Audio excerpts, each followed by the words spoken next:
Mshahara yake ya kwanza, sisi wanawake ndio nakula hiyo mshahara, naletea sisi nguo. I was told he's in Nairobi hospital, so I went straight away to Nairobi hospital and I found him in intensive care. He was really seriously injured with a head injury, severe head injury.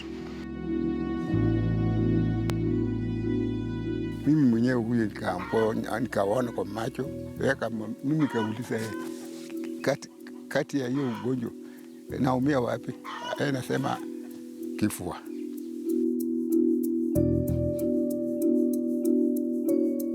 Tulisikia tu kwa radio kwamba ako katika hali mahututi.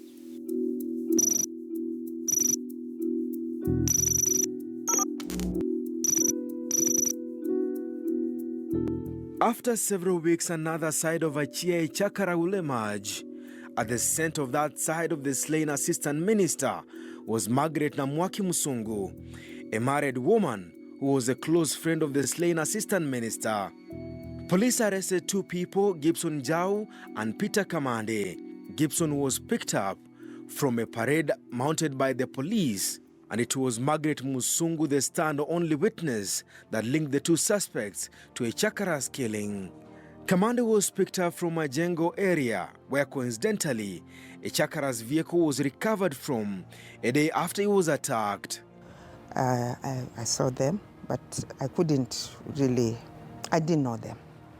So I used to go to court. The two will later appear in court to face charges of violently robbing the slain assistant minister and his woman friend, Margaret Namwaki Musungu. Musungu told the trial judge, Justice John Osiemo, that she had known a Chakara for almost 4 years. It was a Chakara who made sure she got a job when she moved to Nairobi. In fact, Musungu told the court a Chakara was a frequent visitor to her servant's quarter where his nephew lived in. Musungu told the Justice Osiemo trial that on the day Chakara was attacked, she had paid him a visit in the company of a female colleague. The lady wanted a job, which a Chakara promised to get her. Musungu says she left a Chakara working and went home.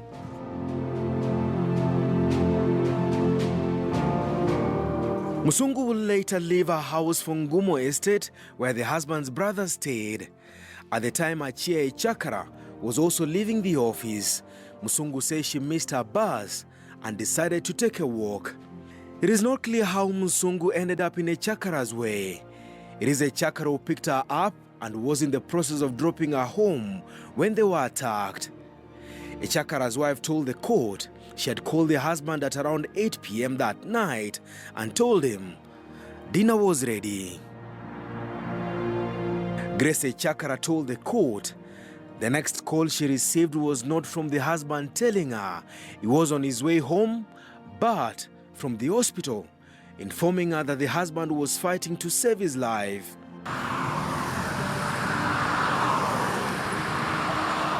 Why would armed men attack an unarmed man in the company of a female companion?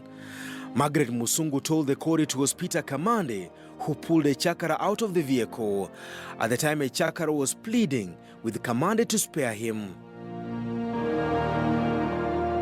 Musungu told the trial judge the two attackers beat up a Chakara and tried to rape her. Musungu says it was Kamande who covered her face as he asked Gibson Jao Githara if he had finished off a Chakara. Musungu says they attacked a Chakara using blunt objects. They never wanted anything from him. The gang wanted him dead. A Chakara was in great pain when they left him for dead. He was screaming and calling out for the wife. A police officer told the court that a Chakara's pickup truck was recovered in Majengo area.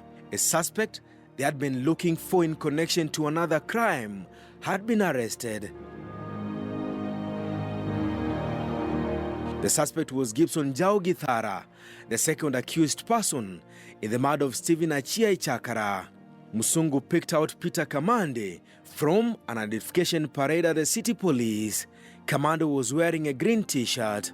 Musungu says she was able to recognize Kamande as the man who took over the steering wheel of a Chakara's motor vehicle. Gibson Jau was placed at the scene of the murder because of the clothes he was wearing and a DNA test police investigators picked up from his shirt. Strands of a chakara's coat had been left on his shirt as he beat him to death. The prosecution heavily relied on Margaret Musungu's evidence. She was the only person who saw the attackers. The person they attacked was long dead. The prosecution had called in 24 witnesses to testify in the high-profile murder. After several months on trial, Gibson Jau and Peter Kamande were placed on their defense. The judge ruled that the two had everything to do with the murder of the assistant minister. Police prosecutors, sensing they could not establish the motive behind the minister's murder, had pressed robbery with violent charges against the two. In his defense, Gibson Jau told the trial judge that he had nothing to do with the murder of the assistant minister. His co-accused claimed he was a victim of a police force quick in fixing a major crime. The defense lawyer also questioned the evidence of the star witness, Margaret Musungu. The lawyer claimed Musungu had lied about her names and nationality.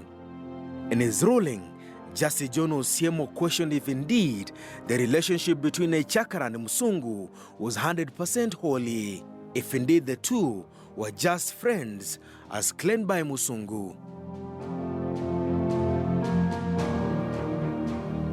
The judge placed them at the scene of the murder and sided with the prosecution's evidence that indeed it was the two casual workers from Majengo and Gikomba market that were behind the death of the assistant minister. I used to go to court. Even the day they were sentenced to die, I was there. You were in court? I was in court, yes, when that happened. The two were sentenced to hang for violently robbing the assistant minister. Looking back, the widow says the family lost a good man. She lost a good husband. But he was a loving father. He actually did always shopped for his children, for his family. He even used to go to Ukulima market and buy all the household food that we needed. He did shopping. It's not like any other man that I know. And in that position of his, he did. When he came back home, he would come with the groceries. If he went out of the country, he would come with clothes for the whole entire family. He was his loving husband. He was a loving husband. After 16 years behind bars, Gibson Jau and Peter Kamande were set free. The Kanu regime was out of power, and the incoming Kibaki regime handed them freedom. They were released on the account of presidential clemency. The two still maintained they had nothing to do with the Chakara's violent attack and subsequent murder. In 2003, towards the end of 2003, I have never had any one of them asking for petitioning for to be heard again. They were just released and they are walking free since then. After waiting on death row for 15 years, they were released. Were you shocked? I was, not only was I shocked, but I was very worried and very disappointed with the kind of justice that there was there. I was worried. I didn't know whether my life was in danger or not. And I remember my mom asked me about it because she's the one who saw it and heard about it. And so she asked me, and so I told her, as far as I can understand, since he was given presidential clemency, there's really nothing else we can do. And that was very sad to tell her because I knew there's really nothing else you can't, it's prerogative powers then. It was up to the president to decide. So what else can you do? You can't sue the president. And even as I looked at the kind of guy that he was, you really can't also just sue him because he basically had nothing. Echakara's campaign manager Benjamin Alukom told Case Files that in Echakara, he lost a friend and a boss. Mimi ningekuwa mahali. Nina ukweli ningekuwa mahali.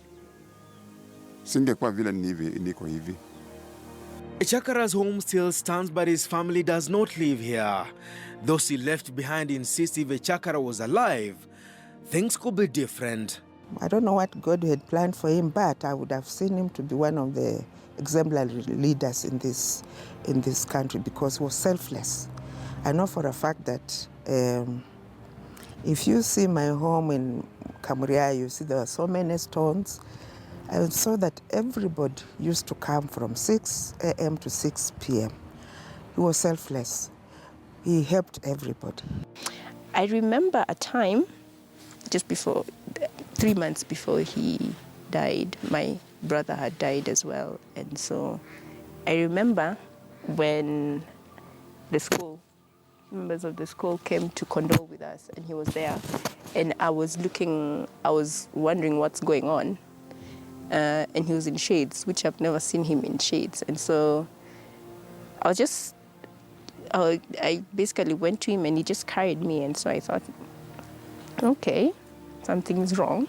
I could sense something was wrong, but I didn't know what it was, and he wasn't so open.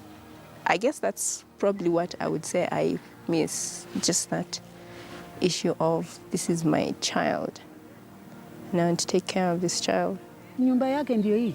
Watu najapa wakati ya kampeni. Sisi ndio napigia hao watu wageni yake hiyo ya kampeni. Nikuwe watu napenda chakara. Watu ya South nasema wakati ya kifo ya chakara nasema nikuwe watu ya North. Nikuwe napatia sisi hiyo bunge na kwa yetu. Wakati ya kifo yake. Watu ya juu nasema tu ya chakara peke yake. Lakini ilikuwa mtoto ile ya maendeleo, ilikuwa chakara, ilikuwa sisi na kwa sijui nini hapa. It has been 28 years now since Stephen Achieng Chakara met his death at the carnival grounds. The person who holds the truth about what the assistant minister was doing in his pickup truck the night he was attacked moved back to Uganda. Margaret Musungu claimed she was known to the Chakaras and that she was just a good friend to the slain minister. That theirs was a pure friendship caught up in a violent robbery. Very many people loved him. I'm sure because our home was always filled with people constantly, even when he was around. So, and he was also hardworking. That's what they said about him. And it was sad that he died at a very early age. Was Margaret Musungu the other woman in the life of the soft-spoken assistant minister?